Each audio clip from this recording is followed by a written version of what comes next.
What is up, guys? Back in today with another reaction to Fire Force Season 2, this time with episode 7, I believe it is. Yep. Decent episode last week. I think the first half was a bit of a letdown, honestly, on the animation side of things. I think there was a few very flimsy looking, especially looking back as well, there's a few flimsy looking and very much not impactful looking, especially bits of animation, but I feel like the second half of the episode was actually really well done. There's some really nice impact shots and details during the fight. And I think, yeah, it was quite crazy, honestly, the disparity of how much I liked each half of the episode. But hopefully we'll have an episode today a bit more like the second half. Do let me know what you guys think about this episode, though, down in the comment section. Make sure to leave a like on the video if you guys do like, and subscribe to the channel if you do want to keep up to date. Just like it just didn't carry the impact I hoped it would overall for a fight between Shinra and almost got him Banks. Burns. Banksy. But yeah, now we've got that big old dragon to deal with, I think. Who supposedly blew away everyone, but something very weird happened with the preacher girl, whose name I do forget, so apologies. Something very strange happened.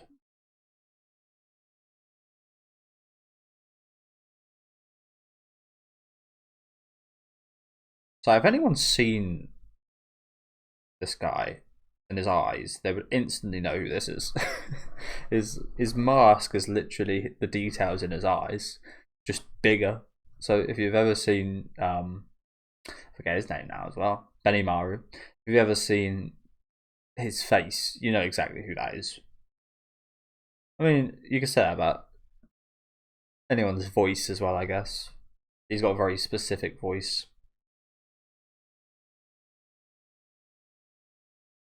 I think we had a scene looking at Show last week as well, seeing his brainwashing kind of wearing off a little bit again, which is good.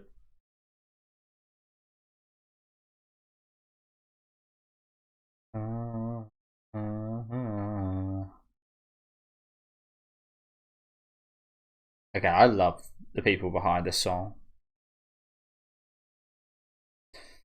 Honestly, like, again, I love them, but I wasn't too enthralled by this opening initially. But again, I've listened to the full version quite a few times. I really like it.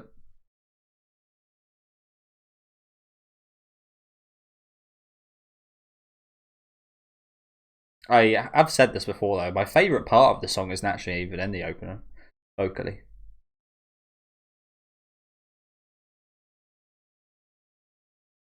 Which is unusual, actually. Usually the anime takes like the best portion. Sleeping Truth.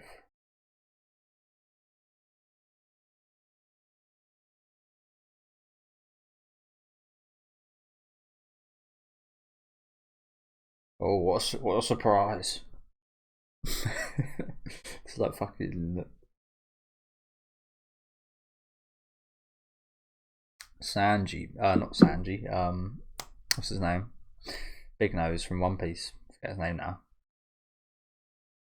Can't tell. I literally just woke up from a nap, so probably why I'm having a bit of a moment right now.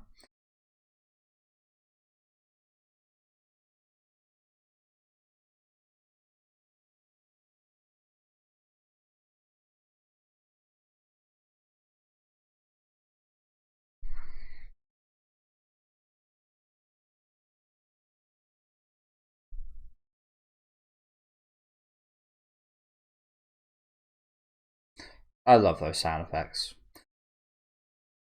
Those game-like sound effects, arcade-like.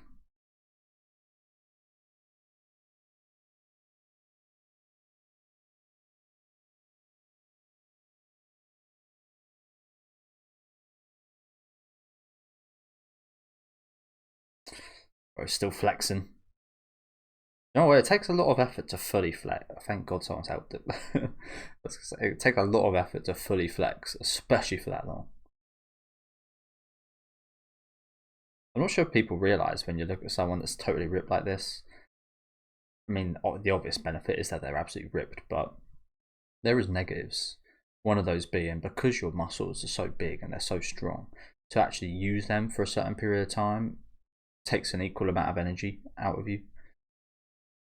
So usually that's what you get told when you fight someone bigger than yourself, to kind of time the fight well and to tire them out, because they will burn out quickly. Pretty impressive stamina right there from Obi.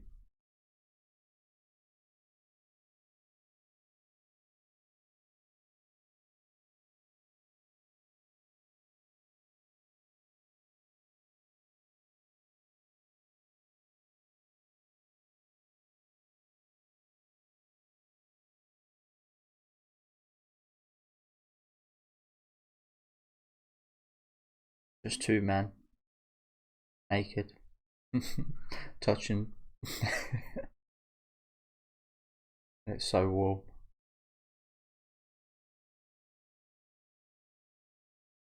Take from that what you guys will.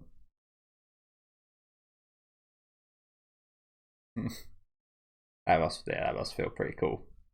That's always like a bit of a kid's dream when you watch like Harry Potter or something, isn't it?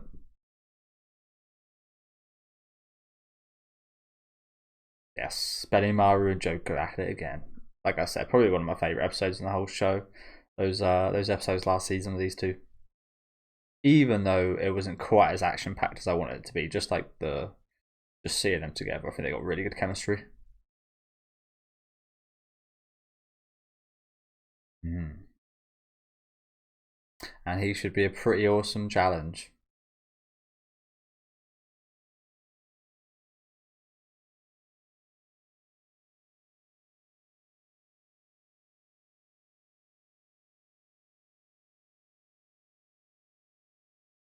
Yeah, this is gonna sound really weird, but on like the topic of sound effects, this is not like anything you guys need to hear. But for some reason, I just randomly came across the fact today that the Rugrats movie was one of my most nostalgic things. Though I haven't watched it, but I rediscovered it again today. I was like, oh my god, that's a thing. Like I was looking at my like letterbox and such, and like Alan movies on there, and I just came across it. I was like, oh my god, yeah, that wasn't on there, so I added it. And I looked, and I was like, Buster Rhymes is in this movie. And I was like, what the fuck? What's Buster Rhymes doing in this movie? I don't remember that at all, but I re-listened to. He done a song for the movie, I think. I'm not sure if it was specifically for the movie, but I listened to that, and then he actually played the kind of dragon cart, dinosaur cart thing, which was crazy. And he'd done the sound effects for it, and yeah, I just thought I'd bring that up. I was like, oh my god. I mean, probably as like a 7 or 8 year old, I obviously wouldn't have. I didn't know who Buster Rhymes was back then, but now I was like, oh my god, that took me well by surprise. That's again very nostalgic for me. But just on the topic of sound effects, thought I'd bring that up. That's something people were complaining about last week. I don't think the sound effects were bad last week. They weren't as good as usual for sure. It was the actual case that the visuals just didn't match the sound effects for me. The impacts visually just weren't as impressive as what the sound effects made it out to be.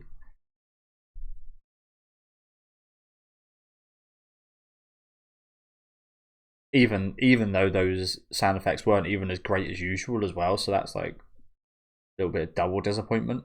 What if they were as good as usual? It even less so would have fit.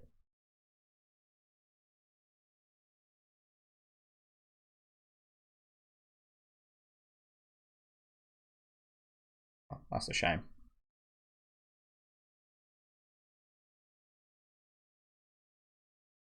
I'm guessing Nataku's that little kid.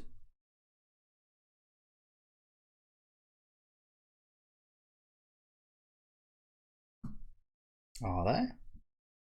1, 2, Sho, 3, 4, Shinra, 5, the little ginger kid, 6,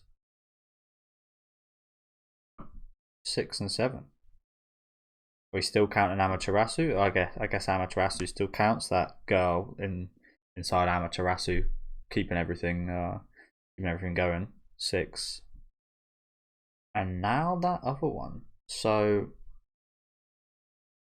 just adding 2 and 2 together, does that mean the preacher girl, the blonde girl, is now a pillar?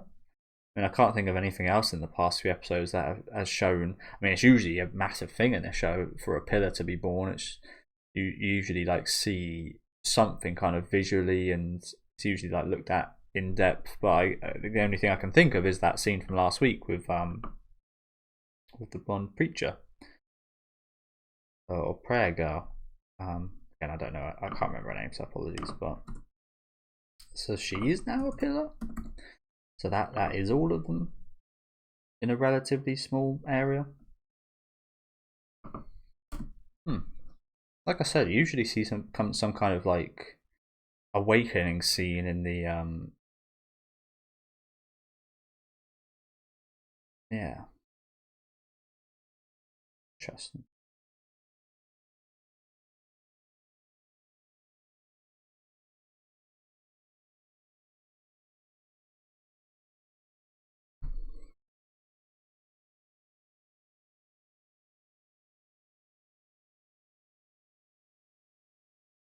Back to Asakusa, huh?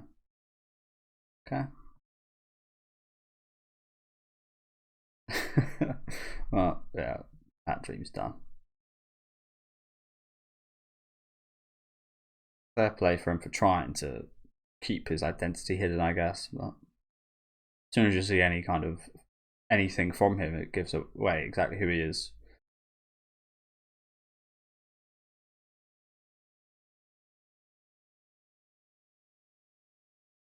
But yeah, you usually see like some kind of like a dollar link or something in like the other realm or whatever. So that just didn't happen with the blonde guy.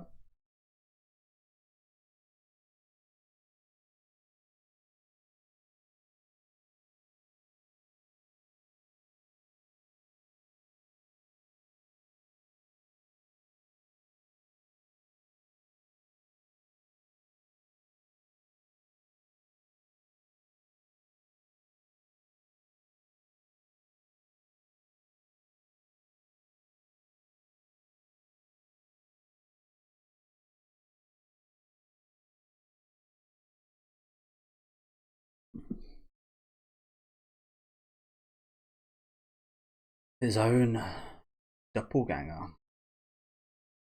Mm.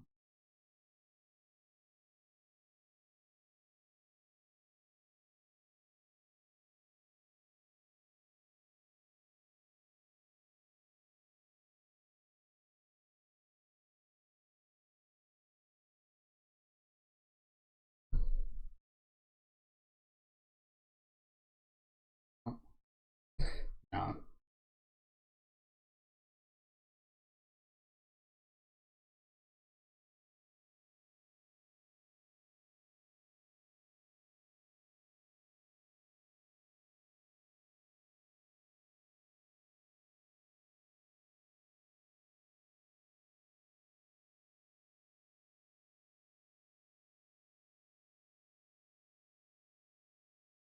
I suppose this is quite funny from that perspective, isn't it? He literally goes off, betrays them, and like the next day he's just dead. Yeah,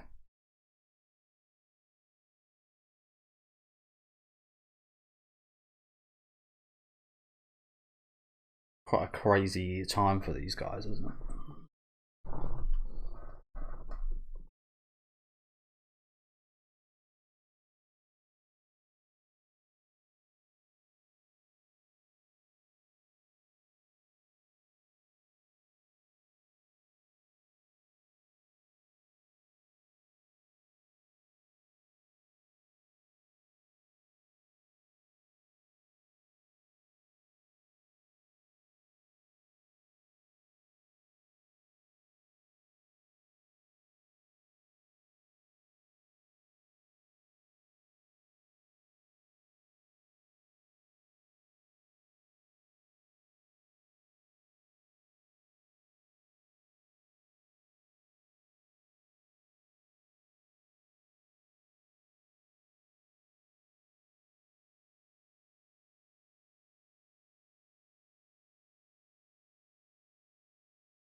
So much drama.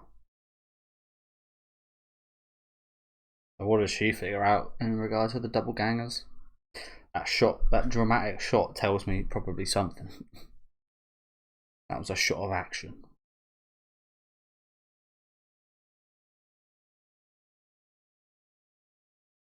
Church. St. Raffles Convent. So again, I loosely kind of remember what there was like some kind of backstory of like all the nuns like dying, like burning to death or something, right? That's been a while, so apologies.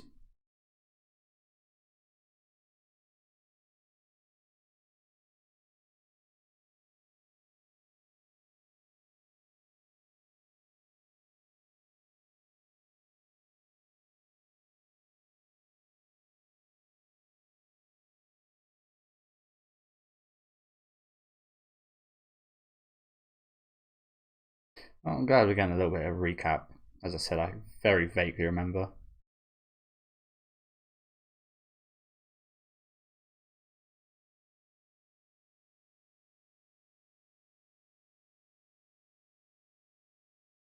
I mostly remember it from that like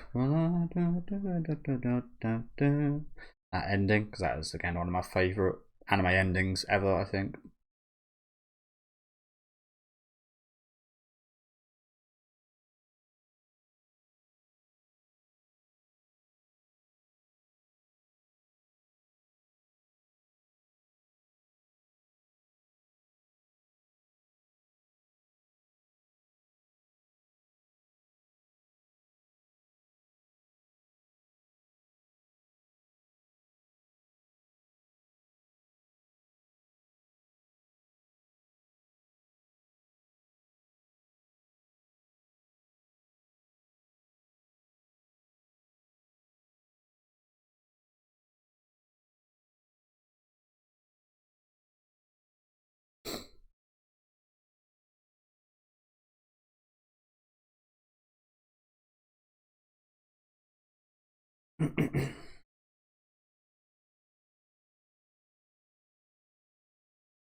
I've got to tell you, this girl right here is the most generic looking girl you've ever seen.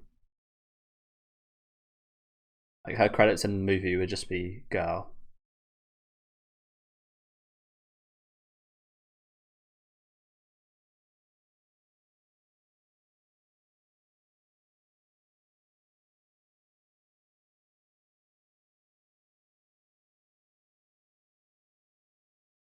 To be honest, this guy does have quite a punchable face, doesn't he?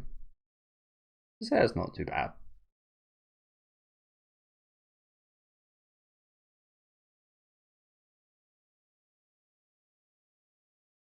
Yeah, maybe she's just a bit of a tsundere.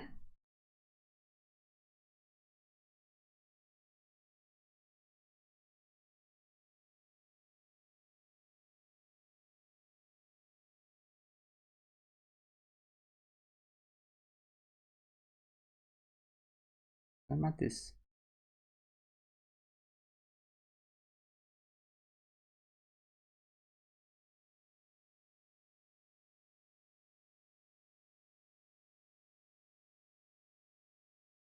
So the question is, why would the secret of the double gangers be here?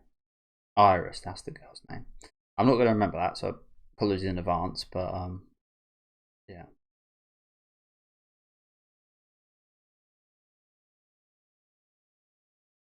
I guess I might, considering how important she's seemingly going to be.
Where the hell is this clue then? Because this place is barren.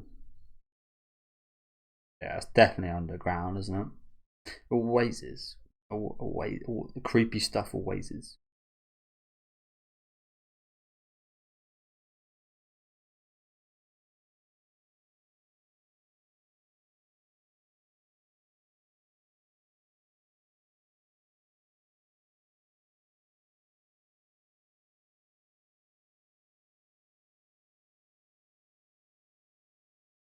There it is.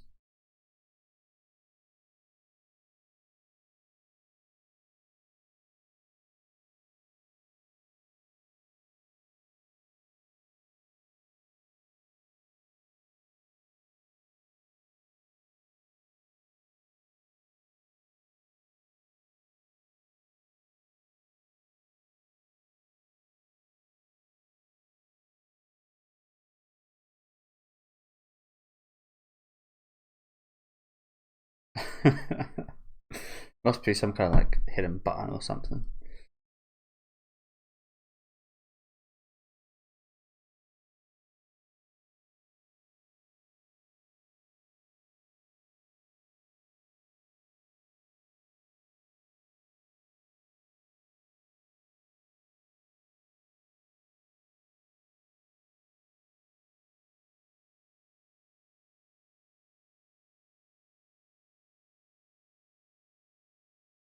Yeah, I was gonna say you really didn't do a very good job at the very easy job he was given.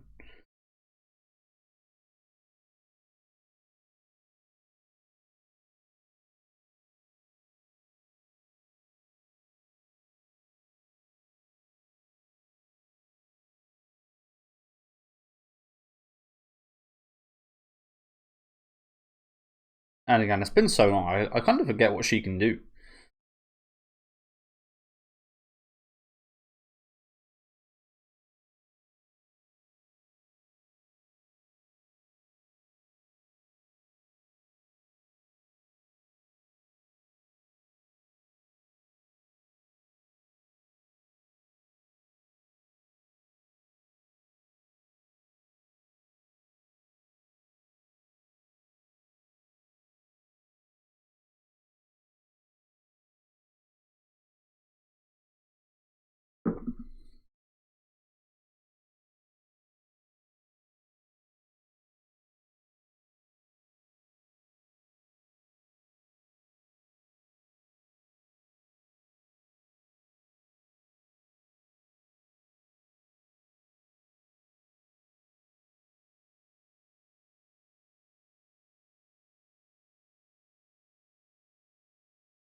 Sorry, guys. Allergies getting to me a little bit.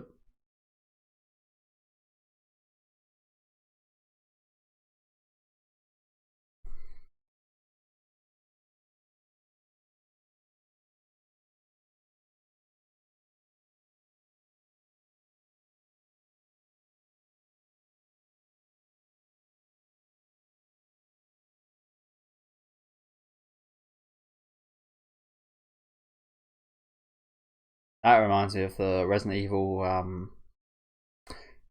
little puzzle in the mansion with the butterfly.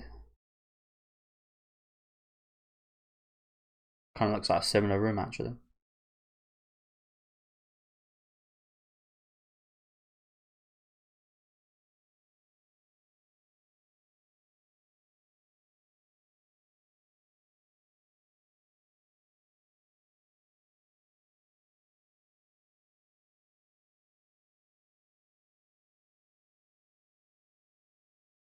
What's up with the tomatoes?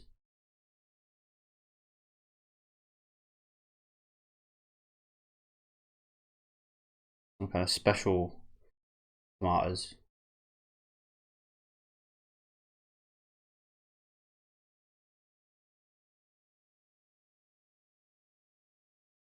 that what turn them all?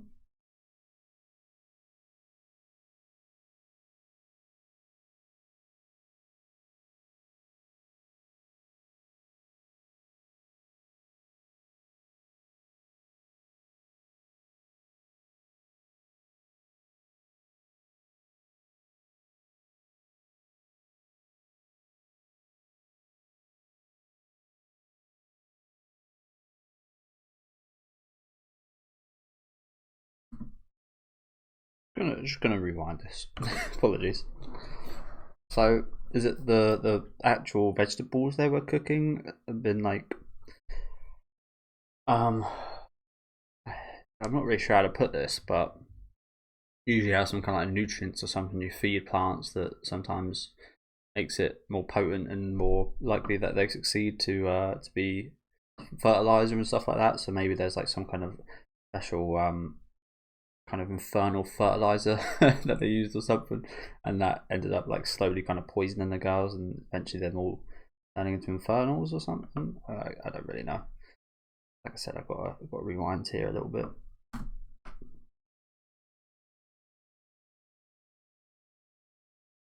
Plants and bugs. Those, and we know the bugs are a big deal.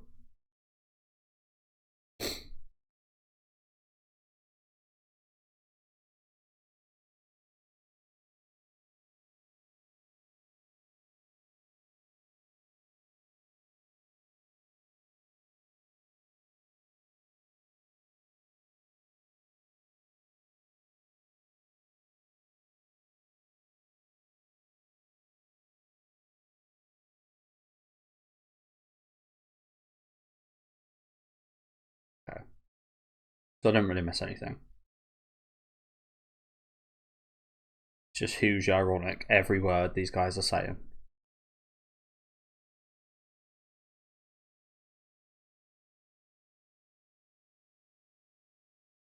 I mean, it just seems very normal, doesn't it? Just to make your own fruit and veg, feed themselves like this.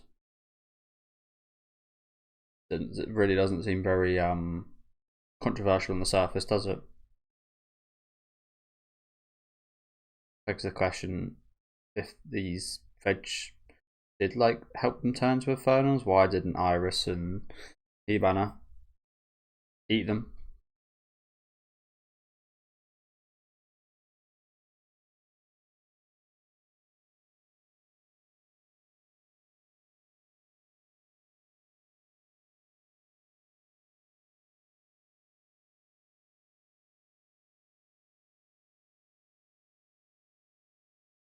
Oh, so they were like the vegetables they were making.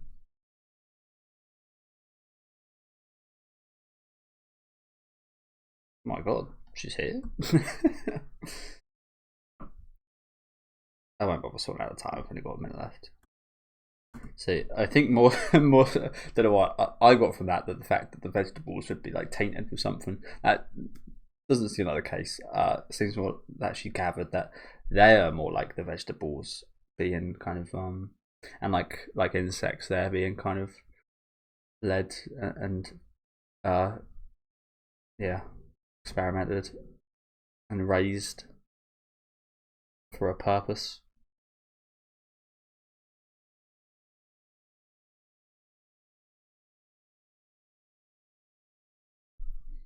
I mean, yes, they do. Usually, when you bugs and flowers do go together. Got to say, she hasn't aged a day.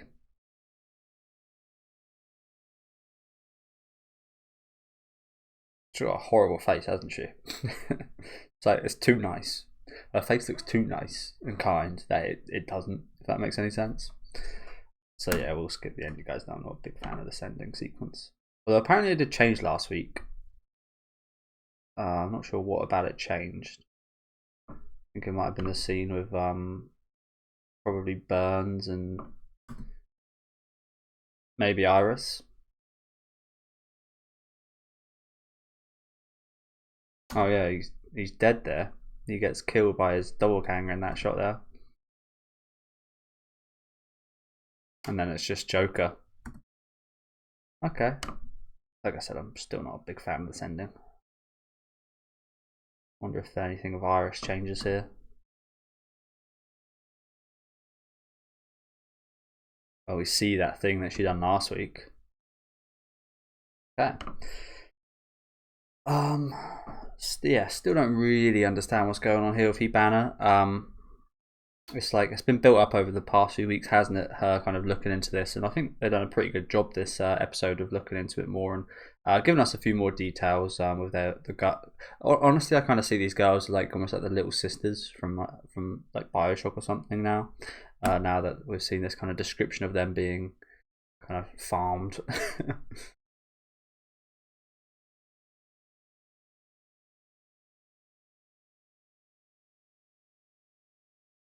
Holy Mother of Darkness. It's also kind of given a little bit of Promised Neverland vibes. But yeah, thank you guys for watching. Good episode today. It wasn't any action really, but I think it was still a pretty solid episode narratively, kind of moving the story along. Again, I personally don't fully kind of now magically understand everything about the double gangs or anything, but I think it was a pretty good episode. Unfortunate, as soon as Benny Morrow arrives, we had to leave. I mean, we are kind of, this is a terrible spot having all these what they call, not defenders, but protectors, like all these protectors, all of the pillars here, like even Benimaru and Joker. I think this was a hell of a situation to get out of with the dragon guy here as well. I was hoping to see a bit more action, but unfortunately that was not the case. Again, a bit of a massive shame considering Benimaru, one of my favourite characters, so I would have really liked seeing him with Joker again fighting. That would have been really cool, but we will get that eventually, I do imagine. Just had to head back for a little minute here. Like I said, the situation really wasn't that great, but yeah, interesting goings on in today's episode. You guys know I love my mysteries and such, so I do appreciate just like the kind of tone of things, like the mysterious tone and the dark tone of it, which I do like. Some people might find this episode a bit slow and boring, but I actually find this quite a bit more interesting than the first couple episodes of the season. And again, this is just like my kind of style of thing. So yeah, I enjoyed today quite a bit. Do let me know what you guys think about this one though down in the comment section. As I did mention throughout the episode, there's plenty of things I don't remember fully from like season 1 especially. I did rewatch season 2 in preparation, but season 1 especially, like the exact details of the sisters like dying and such, I don't fully remember, so I've got to apologise about that. But again, let me know what you guys thought in the comments. Make sure to leave a like on the video if you guys did like, and subscribe to the channel if you do want to keep up to date, and I'll see you guys next week with episode 8.